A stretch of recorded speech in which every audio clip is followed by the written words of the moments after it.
Hello बच्चों, कैसे हैं आप सब। उम्मीद करती हूँ आप लोग अच्छे होंगे, स्वस्थ होंगे और मस्त होंगे। तो चलिए आज हम शुरू करेंगे हिंदी व्याकरण का या ग्रामर का चैप्टर नंबर 6, जिसका नाम है प्रत्यय। इसको इंग्लिश में कहते हैं सफिक्स। ठीक है, तो हमने पहले क्या पढ़ा था?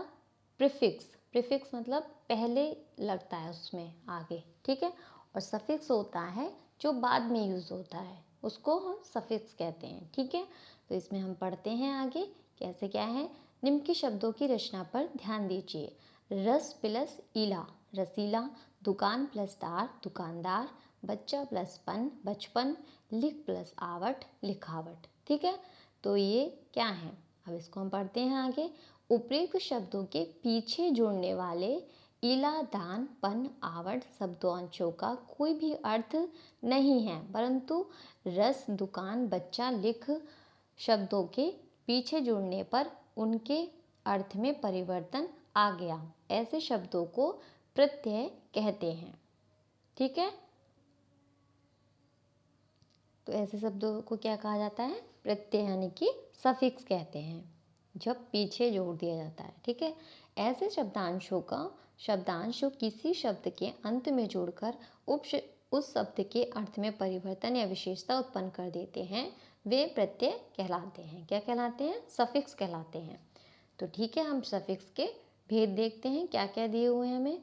तो ये दो टाइप के होते हैं, कृत्य प्रत्यय और तद्धित प्रत्यय। ठीक है, कृत्य प्रत्यय ऐसे प्रत्यय जो क्रिया के मूल रूप यानी कि धातु रूप के साथ लगकर संज्ञा और विशेषण शब्दों का निर्माण करते हैं, कृत्य प्रत्यय कहलाते हैं। कृत प्रत्यय शब्द के अंत में लगते हैं, इसलिए इन्हें कृत प्लस अंत या कृतंत भी कहते हैं। ठीक है, तो इसका ये हमारी डेफिनेशन हो गई। अब इसके एग्जाम्पल क्या क्या हैं? संज्ञा शब्दों के अंत में लगने वाले प्रत्यय। संज्ञा और विशेषण के दिए हुए हैं, तो पहला क्या है? संज्ञा के बारे में दिया हुआ है। कृत्य में क्या क्या दिए हुए हैं? संज्ञा शब्दों के अंत में लगने वाले प्रत्यय। तो देखते हैं, आई आर आलू इक इत ई ये उ कार, ये इनके क्या हैं? प्रत्यय, यानी कि पीछे लगने वाले। तो इसका मतलब आई का शब्द क्या है? चढ़, ऊंचा, चौड़ा, लंबा, सुन, और इसका रूप क्या है? चढ़ाई, ऊंचाई, चौड़ाई, लंबाई, सुनाई। आर लोहा सोना, लोहार सुनार। आलू कृपा दया शंका, तो क्या हो जाएगा इनका? कृपालु दयालु शंकालु। ये इनके एग्जाम्पल्स हैं, आप इसको देखते चलिए। इक आत्मा शरीर धर्म, आत्मिक धार्मिक शारीरिक। इत आनंद कलुष पुष्प, आनंदित कलुषित पुष्पित। ठीक है, तो इनके ये मूल रूप है। इसमें जब लास्ट में ये प्रत्यय लगा देंगे तो ये शब्द बन के आएंगे। ठीक है, तो ये दिए गए हैं, आप लोग प्लीज़ इसको ध्यान से समझिएगा। बड़ी ईल अगर प्रत्यय में लगी हुई है तो क्या हो जाएगा? हंस बोल दुख देव पुत्र पंजाब, तो क्या हो जाएगा? हंसी बोली दुखी देवी पुत्री पंजाबी। ई भारत बंगाल सुख हंस, भारतीय बंगाली सुखी हंसी। उ पेट ढाल, पेटू ढालू। कार कला, कलाकार, तो ये हो जाएगा कलाकार। ता देव दानव प्रभु मानव, देवता दानवता प्रभुता मानवता। तव द्वेव पुरुष लघु, देवत्व पुरुषत्व लघु तत्व। नी चट भील सुमूर, तो चटनी भीलनी सुमरनी। पन बालक बालकपन। पूर्वक सुख सुखपूर्वक। मान श्री बुद्धि, श्रीमान बुद्धिमान। वान गुण धन बल, गुणवान धनवान बलवान। ये इनके एग्जाम्पल्स दिए गए हैं। ख देखते हैं, विशेषण शब्दों के अंत में लगने वाले प्रत्यय। विशेषण क्या क्या हैं? आगत सु स्वागत। ई क्रोध लोभ ऊंचा नीचा सुंदर, क्रोधी लोभी ऊंचाई नीचाई सुंदरी। ता कायर कुरूप सुंदर, कायरता कुरूपता सुंदरता। त्वब एक दो, एकत्व द्वित्व। पन अकेला ऊंचा काला, अकेलापन ऊंचापन कालापन।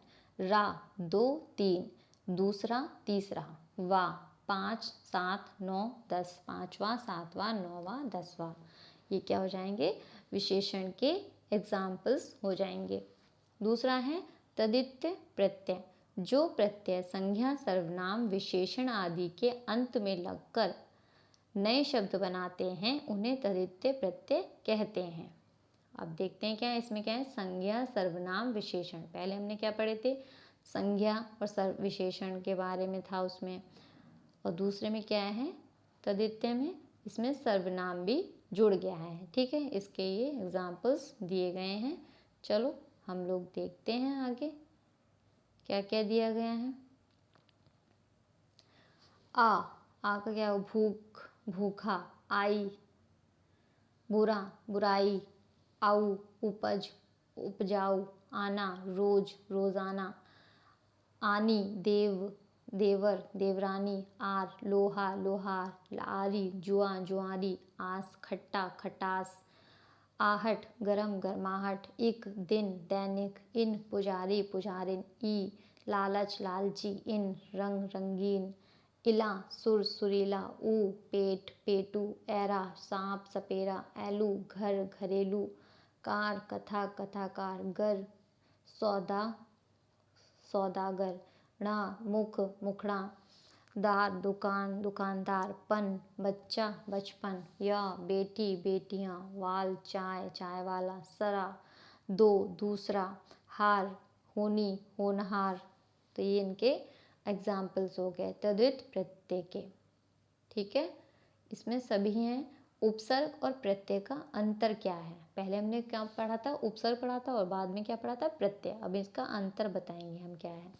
उपसर्ग और प्रत्यय वह शब्दांश है जो नया शब्द निर्माण करते हैं। मूल शब्द से पहले जुड़ने वाला अक्षर शब्दांश उपसर्ग कहलाता है। ठीक है, जैसे कि अब प्लस गुण तो क्या हो जाएगा, अवगुण। तो अब क्या है, इसमें उपसर्ग है। परिभाषा, मूल शब्द के बाद में जुड़ने वाला अक्षर या शब्दांश प्रत्यय कहलाता है। ठीक है, तो ये इसकी डेफिनेशन है।